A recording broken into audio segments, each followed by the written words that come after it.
Of the notorious drug lord El Chapo is set to begin next week in Brooklyn. Joaquin Guzman is pleading not guilty to 17 charges. He stands accused of leading the Mexican drug cartel for decades. With a jury selection process finalized, the 7 women and 5 men responsible for El Chapo's fate will be sworn in Tuesday ahead of opening statements.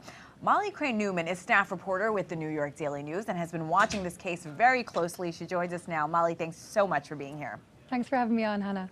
So you've been following this on the ground. What can you tell us about the jury selection process leading up to El Chapo's case and who was selected? So jury selection started on Monday in Brooklyn.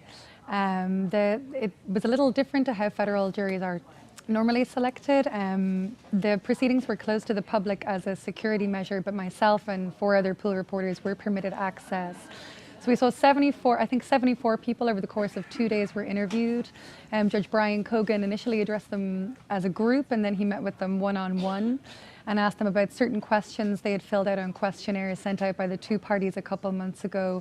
Answers pertaining to their knowledge of the case, if they had, watched the show on Netflix, what they had read in media reports, and whether their knowledge of the case would affect their ability to kind of, evaluate the evidence in an impartial manner. We've got a pretty diverse jury in terms of age, ethnicity, and background, 7 women and 5 men.